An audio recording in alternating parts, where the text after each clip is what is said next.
அஸ்ஸலாமு அலைக்கும் வரஹ்மத்துல்லாஹி வபரகாத்துஹு. இது ஃபேஷன்காரன் நடத்தும் தினமும் ஓர் பயான் நிகழ்ச்சி. அல்ஹம்துலில்லாஹி ரப்பில் ஆலமீன், வஸ்ஸலாத்து வஸ்ஸலாமு அலா ரசூலில்லாஹ். அன்பான சொந்தங்களே, இன்றைக்கி நம்ம பேச போகிற தலைப்பு பார்த்தோன்னா, ஒவ்வொரு பெற்றோரும் கட்டாயம் கேட்க வேண்டிய தலைப்பு. இன்று நாம் வீடு கட்டுவதற்கு பல ஆண்டுகள் திட்டமிடுறோம். ஒரு கார் வாங்க பல மாதங்கள் யோசிக்கிறோம். ஒரு தொழில் ஆரம்பிக்க நூற்றுக்கணக்கான ஆலோசனைகள் கேட்குறோம்.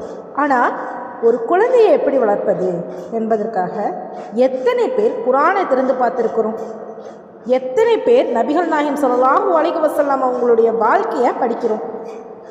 இன்று உலகம் குழந்தை வளர்ப்பதை பற்றி ஆயிரக்கணக்கான புத்தகங்களில் எழுதியிருக்குது. ஆனால் 1400 ஆண்டுகளுக்கு முன்பே குர்ஆனும் நபிகள் நாயகம் ஸல்லல்லாஹு அலைஹி வஸல்லம் அவங்களும் உலகிலேயே சிறந்த குழந்தை வளர்ப்பு முறையை நமக்கு கற்றுத் தந்திருக்காங்க. அன்பானவர்களே, இன்று பல பெற்றோர்கள் அழுகிறாங்க. என் மகன் தொழவே மாட்டான், என் மகன் என் பேச்சை கேட்கவே மாட்டா, மொபைலை வைக்கவே மாட்டா, குர்ஆனை ஓத சொன்ன கேட்க மாட்டா.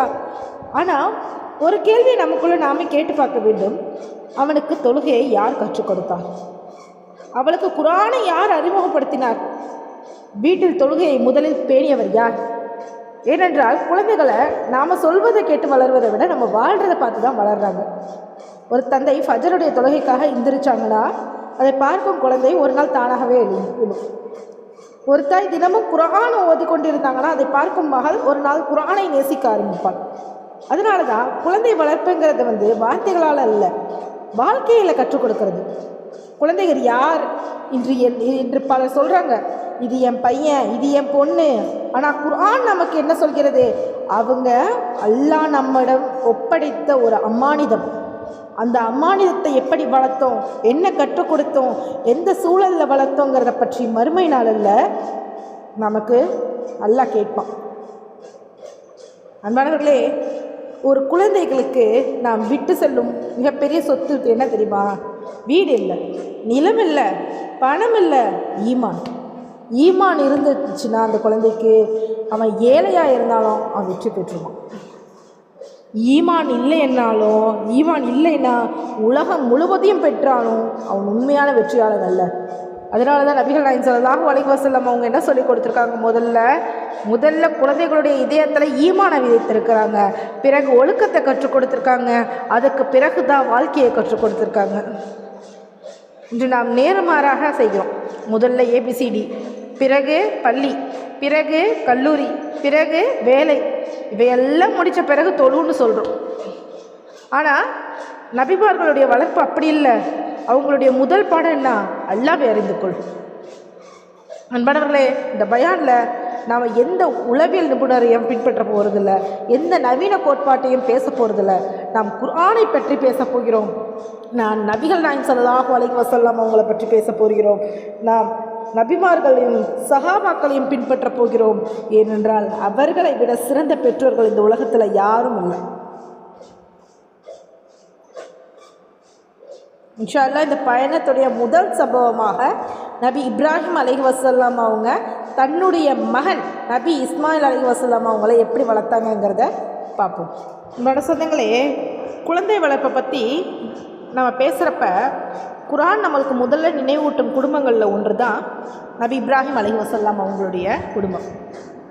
அவங்க ஒரு சாதாரண தந்தை அல்ல, கலீலுல்லாஹ், அல்லாஹ்வின் நெருங்கிய நண்பர் என்ற சிறப்பு பெயரை பெற்றவர். அவங்களுடைய வாழ்க்கையில் பல சோதனைகள் வந்துருச்சு. அவற்றில் மிகப்பெரிய சோதனை என்ன தெரியுமா? நீண்ட காலம் குழந்தை இல்லாமல் இருந்தது. பல ஆண்டுகள் அல்லாஹ்விடம் துவா செஞ்சாங்க. வயது முதிர்ந்த பிறகு தான் அல்லாஹ் அவங்களுக்கு ஒரு மகன் அருளினான். அந்த மகத்தான மகன்தான் நபி இஸ்மாயில் அலைஹி வஸல்லம் அவங்க. அன்பானவர்களே, இங்கே நம்ம கற்றுக்கொள்ள வேண்டிய முதல் பாடம் என்ன தெரியுமா? குழந்தை என்பது அல்லாஹ்வுடைய பரிசு. இன்று சில பெற்றோர்கள் சொல்கிறாங்க, என் குழந்தை என் பேச்சை கேட்கவே மாட்டான்னு கோவப்படுறாங்க. ஆனால் முதல்ல நாம் நினைக்க வேண்டியது என்ன? இந்த குழந்தையை நமக்கு தந்ததே அல்லாஹ் தான். அதனால் அவனை வளர்ப்பது ஒரு இபாதத். இரண்டாவது என்னென்னா, ஈமான் வீட்டிலிருந்தே ஆரம்பிக்க வேண்டும். நபி இப்ராஹிம் அலைஹிஸ்ஸலாம் அவங்க தன் மகனுக்கு முதல்ல உலக கல்வியை கற்றுக் கொடுக்கல, முதல்ல அல்லாஹ்வுடைய கட்டளைக்கு கீழ்ப்படியும் மனதை வளர்த்தாங்க. அதனால தான் ஒரு நாள் அல்லாஹ் மிகப்பெரிய சோதனையை கொடுத்தான். கனவில் தன் மகனை அறுக்கும்படி கட்டளையிட்டான். அது சாதாரண சோதனை அல்ல. பல ஆண்டுகள் காத்திருந்து பெற்ற மகன் இப்போது அல்லாஹ்வுக்காக குர்பானி செய்ய வேண்டும். ஆனால் கவனிங்க, இப்ராஹிம் அலைஹிஸ்ஸலாம் அவங்க மகனிடம் எப்படி பேசுகிறாங்க?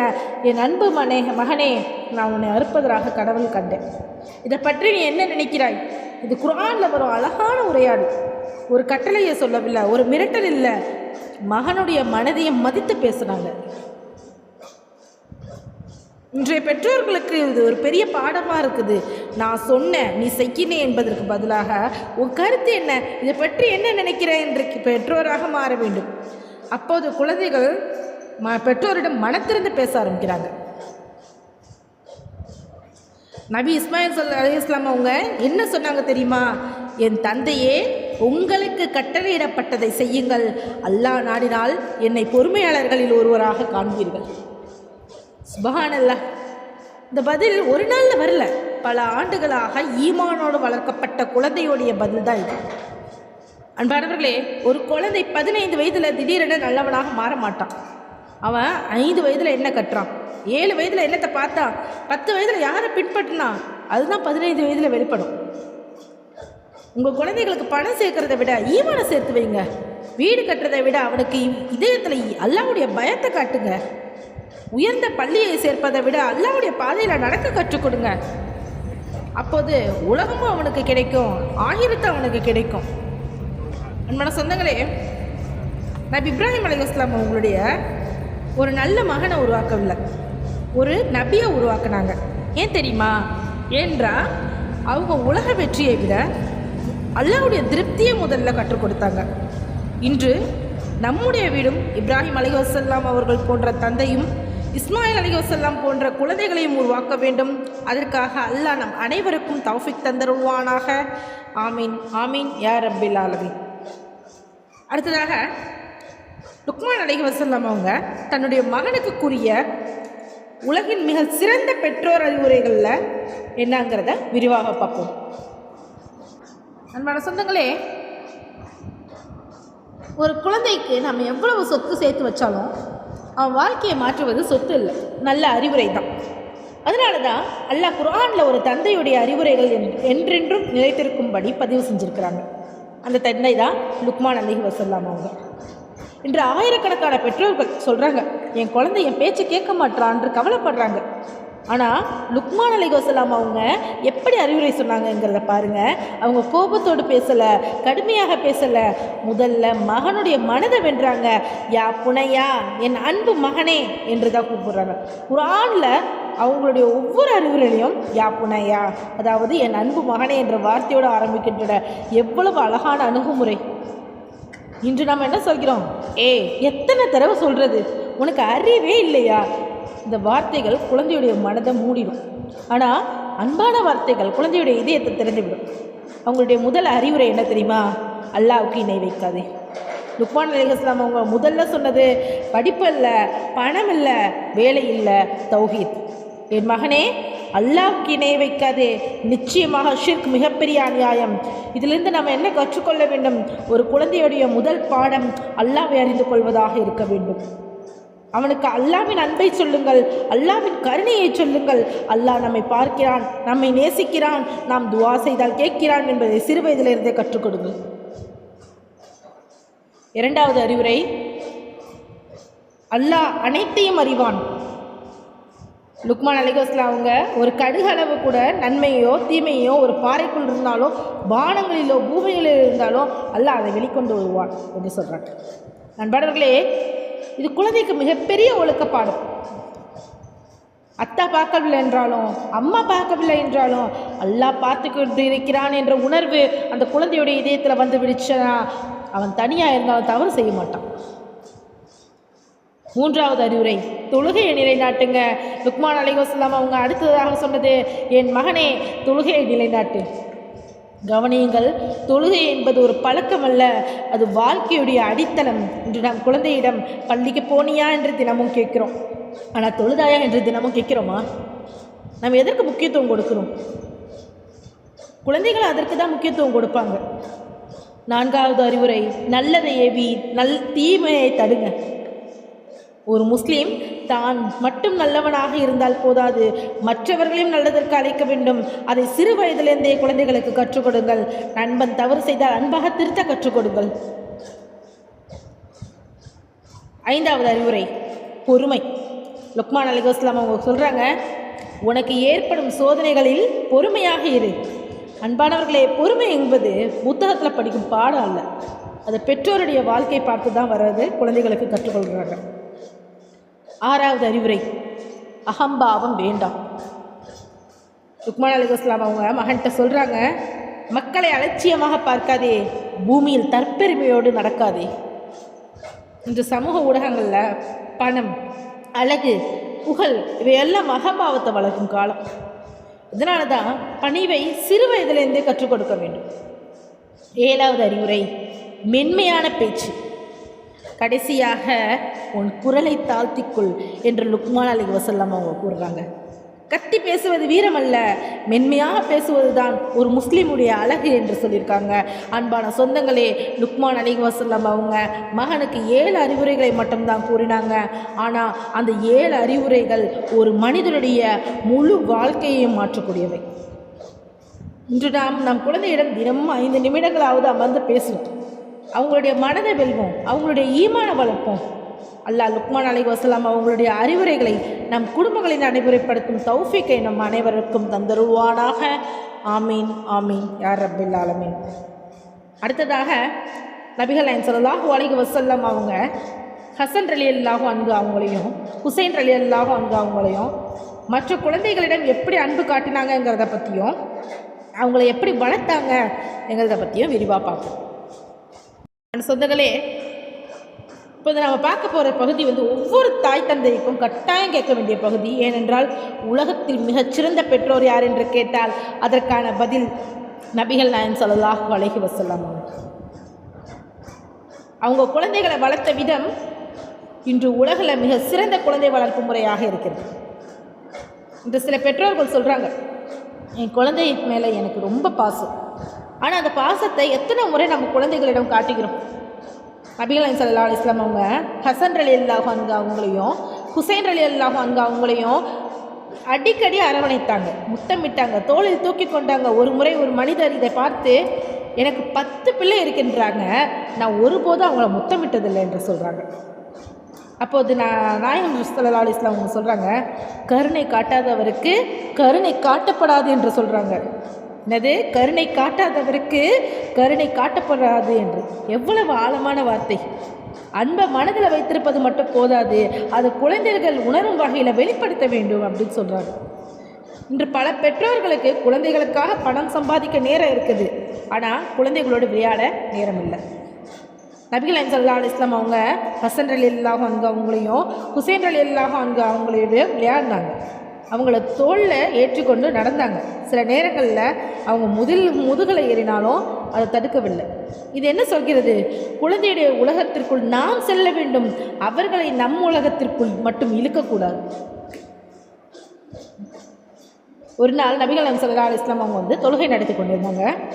அப்போது ஹசன் ரலியல்லாஹு அன்ஹுவும் ஹுசைன் ரலியல்லாஹு அன்ஹு அவங்களும் முதுகலை ஏறி விட்டாங்க. அவங்க சுஜூதில் இருந்தபோது உடனே எழவில்லை, குழந்தை தானாக இறங்கும் வரை காத்திருந்தாங்க. தொழுகை முடிந்த பிறகு சஹாபாக்கள் காரணம் கேட்டாங்க. கேட்கப்ப நாயகம் என்ன சொன்னாங்க தெரியுமா? என் பேரன் என் முதுகில் இருந்தான், அவன் விருப்பத்தை தடுக்க நான் விரும்பவில்லை என்ற பொருளில் விளக்கினாங்க. சுப்ஹானல்லாஹ். இது வெறும் சம்பவம் அல்ல, குழந்தையுடைய மனதை காயப்படுத்தாமல் வளர்க்குற ஒரு பாடம். என்று ஒரு தவறு செஞ்சிட்டான்னா மற்றவங்க முன்னாடி திட்டிடுறோம், ஒப்பிட்டு பேசுகிறோம். ஆனால் நபிகள் நாயகம் ஸல்லல்லாஹு அலைஹி வஸல்லம் அவங்க குழந்தைகளை திருத்த வேண்டிய நேரத்தில் கூட மரியாதையுடனும் அன்புடனும் திருத்தினாங்க. ஒரு நாள் ஒரு சிறுவன் சாப்பிடும்போது எல்லா பக்கங்களிலும் கையை வைத்து சாப்பிட்டான். நபிகள் நாயகம் ஸல்லல்லாஹு அலைஹி வஸல்லம் அவங்க அவனை திட்டலை, மெதுவாக மகனே பிஸ்மில்லா சொல், வலது கையால் சாப்பிடு, உனக்கு அருகில் இருப்பவதிலிருந்து சாப்பிடு என்று கற்றுக் கொடுத்தாங்க. இதுதான் உண்மையான வளர்ப்பு. நபிகள் நாயகம் ஸல்லல்லாஹு அலைஹி வஸல்லம் அவங்க குழந்தைகளுக்காக அடிக்கடி துஆ செஞ்சாங்க. அப்துல்லா இப்னு அப்பாஸ் ரலியல்லாஹு அன்ஹு அவங்களுக்காக, யா அல்லாஹ் இவருக்கு மார்க்க அறிவை வழங்குவாயாக, குர்ஆனை விளக்கத்தை புரிய வைப்பாயாக என்று துவா செஞ்சாங்க. அந்த துவா பலனாக இப்னு அப்பாஸ் ரலியல்லாஹு அவங்க உம்மத்தின் மிகப்பெரிய அறிஞர்களில் ஒருவராக ஆனாங்க. அன்பானவர்களே, நான் என் பிள்ளையை டாக்டராக்கணும், என்ஜினியராக்கணும்னு மட்டும் துவா செய்யாமல், யா அல்லாஹ் என் குழந்தையை உனக்கு பிடித்த அடியானாக ஆக்குவாயாக என்று துவாவை முதல்ல செய்ய வேண்டும். பெற்றோரை நினைவில் வைத்து கொள்ளுங்க. குழந்தைக்கு விலையுறந்த பொம்மை வாங்கி கொடுப்பது மட்டும் விட அவனுக்காக 15 நிமிடம் அவங்களுடைய விளையாடுவது தான் அவனுக்கு அதிக சந்தோஷத்தை தரும். விலையுயர்ந்த பள்ளியில் சேர்க்கிறதை விட அவனுக்காக தினமும் ஒரு துவா செய்வது அவனுக்கு அதிக பலனை தரும். கோபத்தில் கத்துவதை விட அன்பாக பேசுவது அவன் வாழ்க்கையை மாற்றும். அன்பான சொந்தங்களே, நபிகள் நாயகம் ஸல்லல்லாஹு அலைஹி வஸல்லம் அவங்க குழந்தையை வளர்க்கவில்லை, அவங்களுடைய இதயங்களை வென்றாங்க. அன்பால் வளர்க்கப்பட்ட குழந்தை அன்புள்ள மனிதனாக வளர்வான். கருணையால் வளர்க்கப்பட்ட குழந்தை கருணையுள்ள முஸ்லீமாக வளர்வான். அல்லாஹ் நபிகள் நாயகம் ஸல்லல்லாஹு அலைஹி வஸல்லம் அவர்களுடைய குழந்தை வளர்ப்பு முறையை நம் குடும்பங்களில் நடைமுறைப்படுத்தி பாக்கியத்தை நமக்கு தந்தருள்வானாக. ஆமீன் ஆமீன் யா ரப்பில் ஆலமீன். அடுத்ததாக சஹாபாக்கள் தங்கள் குழந்தைகளை எப்படி வளர்த்தாங்க, அவங்க விட்டு சென்ற நடைமுறை பாடங்கள் என்னங்கிறதெல்லாம் பார்ப்போமா? சொந்தங்களே, இதுவரை நம்ம நபிமார்கள் குழந்தை வளர்ப்பு முறையை பற்றி பார்த்தோம். இப்போது நபிகள் நாயகம் ஸல்லல்லாஹு அலைஹி வஸல்லம் அவங்களிடம் நேரடியாக கல்வி கற்ற சஹாபாக்கள் தங்கள் குழந்தைகளை எப்படி வளர்த்தாங்கங்கிறத பற்றி தான் பார்க்க போகிறோம். ஏனென்றால் நபிகள் நாயகம் ஸல்லல்லாஹு அலைஹி வஸல்லம் அவங்க பள்ளியில் படித்த முதல் மாணவர்கள் தான் சஹாபாக்கள். அவங்களுடைய வீடுகள் குர்ஆன் ஒலித்த வீடுகள். அவங்களுடைய குழந்தைகள் ஈமானில் வளர்ந்த குழந்தைகள். அவர்களின் பெற்றோர் உலகை வெற்றியை விட ஆகிரத்து வெற்றியை முதலில் கற்றுக் கொடுத்தவர்கள். உமர் ரலியல்லாஹு அன்ஹு அவங்க என்னென்னா ஒழுக்கத்துடன் வளர்த்து தந்தை. உமர் ரலியல்லாஹு அன்ஹு அவங்க கடுமையானவர் என்றாலும் மற்றும் பலர் நினைக்கிறாங்க, ஆனால் தன்னுடைய குடும்ப விஷயத்தில் மிகவும் பொறுப்புள்ளவராக இருந்தாங்க. ஒரு நாள் அவர்கள் கூறினாங்க, உங்கள் குழந்தைகளுக்கு நீச்சல், வில்வித்தை, குதிரை சவாரி ஆகியவற்றை கற்றுக் கொடுங்கள் அப்படின்னு. இதிலிருந்து என்ன தெரிகிறது? இஸ்லாம் குழந்தைகளை தொழுகை மட்டும் தெரிந்தவர்களாக வளர்க்க சொல்லவில்லை, உடலாலும் மனதாலும் வலிமையானவர்களாக வளர்க்க சொல்கிறது. இன்று நம் குழந்தைகளுக்கு மொபைல் பயன்படுத்த கற்றுக் கொடுக்கிறோம், ஆனால் உடற்பயிற்சி செய்ய, விளையாட, ஆரோக்கியமாக வாழ கற்றுக் கொடுக்கிறோமா? இதே சிந்திக்க வேண்டும். அலி ரலியல்லாஹு அன்ஹு அன்பும் அறிவும் இணைந்த வளர்ப்பு. அலி ரலியல்லாஹு அன்ஹு அவங்க கூறுறாங்க, உங்கள் குழந்தைகளை உங்கள் காலத்திற்காக வளர்க்காதீங்க, அவங்க வேறு காலத்திற்காக படைக்கப்பட்டவங்க. இந்த கூற்று அறிஞர்களிடமிருந்து பரவலாக மேற்கோள்பட்டு காட்டப்படுகிறது. அதனால் அதன் அறிவுரையை பொருள் என்னவென்றால், காலம் மாறும், சூழல் மாறும், சவால்கள் மாறும், ஆனால் குர்ஆனும் சுன்னாவும் மட்டும் மாறாது. அதனால் குழந்தைகளுக்கு மாறாத அடிப்படைகளை கற்றுக் கொடுங்க. அவங்க எந்த காலத்தில் வந்தாலும் அவங்க வழி தவற மாட்டாங்க. மூன்றாவது, அப்துல்லா இப்னு அப்பாஸ் ரலியல்லாஹு அன்ஹு ஒரு துவா உலகத்தை மாற்றியது. அப்துல்லா இப்னு அப்பாஸ் ரலியல்லாஹு அன்ஹு நபிகள் நாயகம் ஸல்லல்லாஹு அலைஹி வஸல்லம் அவங்களுடைய உறவினர். சிறு வயதிலிருந்தே நபிகள் நாயகம் ஸல்லல்லாஹு அலைஹி வஸல்லம் அவங்களுடன் இருப்பதை விரும்பினாங்க. ஒரு நாள் நபிகள் நாயகம் ஸல்லல்லாஹு அலைஹி வஸல்லம் அவங்களுக்காக துவா செஞ்சாங்க. யா அல்லாஹ் இவருக்கு மார்க்க அறிவை வழங்குவாயாக, குர்ஆனுடைய விளக்கத்தை புரிய வைப்பாயாக. இந்த ஒரு துவா ஒரு குழந்தையுடைய வாழ்க்கையை மாற்றிடுச்சு. பிறகு அப்துல்லா இப்னு அப்பாஸ் ரலியல்லாஹு அன்ஹு அவங்க உம்மத்தில் மிகப்பெரிய தஃப்சீர் அறிஞராக உயர்ந்தாங்க. அன்பானவர்களே, நீங்கள் உங்கள் குழந்தைகளுக்கு கடைசியாக எப்போது மனமுருகி துவா செய்தீர்கள்? அவங்களுடைய எதிர்காலத்திற்காக, அவங்களுடைய ஈமானிற்காக, அவங்களுடைய நல்ல நண்பர்களுக்காக துவா செய்யுங்கள். பெற்றோருடைய துவா அல்லாஹ் வீணாக்க மாட்டான். நான்காவது, ஆயிஷா ரலியல்லாஹு அன்ஹு வீட்டே முதல் மதரசா. ஆயிஷா ரலியல்லாஹு அன்ஹு வாழ்க்கையை பார்த்தோன்னா, நபிகள் நாயகம் ஸல்லல்லாஹு அலைஹி வஸல்லம் அவங்களுடைய வீடு ஒரு பள்ளிக்கூடமாக இருந்துச்சு. ஒவ்வொரு நாளும் ஒரு ஹதீஸ், ஒரு அறிவுரை, ஒரு அமல் வீட்டிலிருந்து கற்றுக் கொடுக்கப்பட்டது. இன்று நம் வீட்டில் என்ன ஒலிக்கிறது? குரானா அல்லது நாள் முழுவதும் டிவி, மொபைல், சமூக ஊடகங்களா? ஒரு வீட்டுடைய சூழல் தான் அந்த வீட்டு குழந்தையுடைய எதிர்காலத்தை முடிவு செய்கிறது. ஐந்தாவது, சஹாபாக்கள் குழந்தைகளுக்கு கற்றுக் கொடுத்த மிகப்பெரிய பாடம் என்னென்னா, அவங்க குழந்தைகளுக்கு முதலில் அல்லாஹ்வை அறிமுகப்படுத்தினாங்க, பிறகு குர்ஆனை கற்றுக் கொடுத்தாங்க, அதற்கு பிறகு தான் உலக வாழ்க்கையை கற்றுக் கொடுத்தாங்க. இன்று நாம் உலக வாழ்க்கையை முழுவதும் கற்றுக் கொடுத்து விட்டு இறுதியில் தொழு என்று சொல்கிறோம். அதுதான் மிகப்பெரிய தவறு. நாம் நம் குழந்தைகளுக்கு எவ்வளவு சொத்து சேர்த்து வைத்திருக்கிறோங்கிறத விட எவ்வளவு ஈமான் சேர்த்து வைத்திருக்கிறோங்கிறத தான் சிந்திக்க வேண்டும். ஏனென்றால் பணம் ஒரு நாள் தீர்ந்துடும், அழகு ஒரு நாள் மாறிடும், பதவி ஒரு நாள் முடிந்துவிடும். ஆனால் ஈமான் மட்டும் மறுமை வரை துணையாக இருக்கும். அன்பான சொந்தங்களே, சஹாபாக்கள் நம் குழந்தைகளை உலகத்திற்காக மட்டும் வளர்க்கவில்லை, சொர்க்கத்திற்காக வளர்த்தாங்க. அதனால்தான் அவங்களுடைய பிள்ளைகள் உலக வரலாற்றையை மாற்றினாங்க. இன்ஷா அல்லாஹ் அடுத்தது இன்றைய பெற்றோர்கள் குழந்தை வளர்ப்பில் செய்யும் மிகப்பெரிய தவறுகள் என்ன, அவற்றை குர்ஆன் மற்றும் சுன்னாவுடைய அடிப்படையில் எப்படி சரி செய்வதுங்கிறத பற்றி விரிவாக பார்ப்போம். அன்பான சொந்தங்களே, இதுவரைக்கும் நம்ம நபிமார்கள் சஹாபாக்கள் குழந்தைகளை எப்படி வளர்த்தாங்கிறத பற்றிலாம் பார்த்தோம். இப்போது நம்முடைய வீடுகளை பற்றி கொஞ்சம் சிந்திச்சு பார்ப்போம். இன்று பல பெற்றோர்கள் குழந்தைகளை நேசிக்கிறாங்க, ஆனால் சரியான முறையில் வளர்க்க தவறுகிறாங்க. அதற்கு காரணம் குழந்தை வளர்ப்பதில் நாம் அறியாமல் செய்யும் சில தவறுகள் தான். இன்று அந்த தவறுகளை நம்மை நாமே சுய பரிசோதனை செஞ்சு மனதோட பார்ப்போம். தவறு 1, உலக கல்விக்கு முக்கியத்துவம், மார்க்க கல்விக்கு அலட்சியம். இன்றைக்கி எல்கேஜிக்கு எந்த பள்ளியில் சேர்க்கணும், எந்த டியூஷனுக்கு போகலாம், எந்த கோச்சிங் சென்டர் போகலான்னு மாத கணக்கில் யோசிக்கிறோம். ஆனால் குர்ஆனை எங்கே கற்றுக்கொள்வான், அரபி எழுத்துக்களை யார் சொல்லிக் கொடுப்பாங்க, ஹதீஸ்கள் எப்போது அவன் கற்றுக்கொள்வான் என்பதை பற்றி அதே அளவுக்கு நம்ம சிந்திக்கிறோமா? நபிமார்கள் முதல்ல ஈமானை காட்டினாங்க, பிறகு தான் உலக வாழ்க்கையை கற்றுக் கொடுத்தாங்க. தவறு 2, குழந்தைகளுக்கு நேரம் ஒதுக்காது. பல பெற்றோர்கள் சொல்லுவாங்க, என் குழந்தைக்காக தான் இவ்வளவு கஷ்டப்படுறேன். அது உண்மைதான். ஆனால் குழந்தைக்கு பணம் மட்டும் போதாது, அத்தாவுடைய நேரமும் வேணும், அம்மாவுடைய அரவணைப்பு வேணும். ஒரு நாளில் 20 நிமிடங்களாவது மொபைலை விட்டுட்டு குழந்தையோட பேசுங்க. அவனுடைய ஸ்கூல் வாழ்க்கையை பற்றி கேளுங்க, அவனுடைய நண்பர்களை பற்றி கேளுங்க, அவனுடைய மனதை புரிந்து கொள்ளுங்க. தவறு 3, மொபைலை குழந்தை வளர்ப்பவராக மாற்றிவிட்டோம். இன்று குழந்தை அழுதால் மொபைல், சாப்பிடவில்லை என்றால் மொபைல், அழுது அமைதியாக இருக்க வேண்டும்னா மொபைல். இப்படி நாம் குழந்தைகளுடைய நேரம் கொடுப்பதற்கு பதிலாக மொபைலை கொடுக்கிறோம். நினைவில் வைத்துக் கொள்ளுங்கள், மொபைல் ஒரு கருவி, அது ஒரு பெற்றோர் அல்ல. தவறு 4, ஒப்பிட்டு பேசுவது. பக்கத்து வீட்டு பையனை பாரு, உன் தங்கச்சி எவ்வளவு நல்லா படிக்கிறா, இப்படி வார்த்தைகளை ஒரு குழந்தையுடைய வாழ்க்கையை முன்னேற்றாது, மாறாக அவன் தன்னம்பிக்கையை உடைத்திருது. நபிகள் நாயகம் ஸல்லல்லாஹு அலைஹி வஸல்லம் அவங்க யாரையும் யாருடையும் ஒப்பிடவில்லை. ஒவ்வொருவருடைய திறமை தனித்தனியாக வளர்த்தாங்க. தவறு 5, கோபத்தில் வளர்வது. சில வீடுகளில் அத்தா வந்தாலே குழந்தைகள் பயப்படுறாங்க, அம்மா பேசினாலே நடுங்குறாங்க. இது இஸ்லாமிய வளர்ப்பு முறை அல்ல. கண்டிப்பும் வேண்டும், ஆனால் அன்பில்லாத கண்டிப்பு குழந்தை பெற்றோரிடமிருந்து தூரமாக்கும்.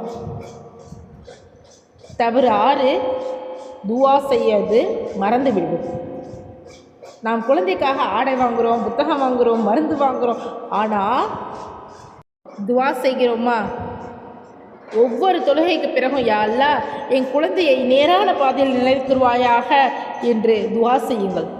பெற்றோருடைய துவா ஒரு குழந்தையுடைய வாழ்க்கையை மாற்றும். தவறு 7, பெற்றோர்களே முன்மாதிரியாக இல்லாதது. குழந்தைகளிடம் தொழு என்று சொல்கிறோம், ஆனால் நாமளே தொழாமல் இருக்கிறோம். பொய் சொல்லாதே என்று சொல்கிறோம், ஆனால் நாமே பொய் சொல்கிறோம். குழந்தைகள் நம் வார்த்தைகள் அல்ல, நம் வாழ்க்கையை தான் பின்பற்றாங்க. தவறு 8, நல்ல நண்பர்களை கவனிக்காதது.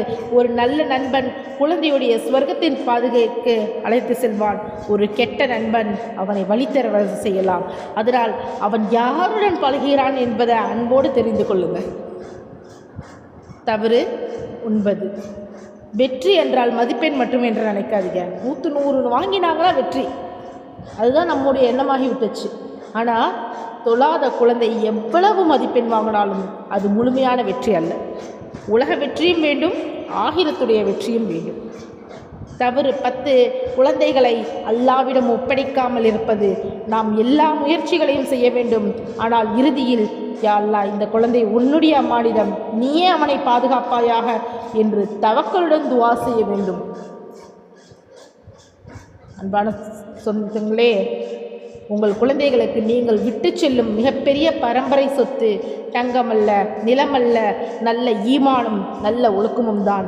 நாளை உங்கள் குழந்தை உங்கள் கபருக்கு வந்து யா அல்லாஹ் என் பெற்றோரை மன்னித்துவிடு என்று துவா செய்தால் அதுவே நீங்கள் இந்த உலகில் செய்த மிகப்பெரிய முதலீட்டின் பலன்.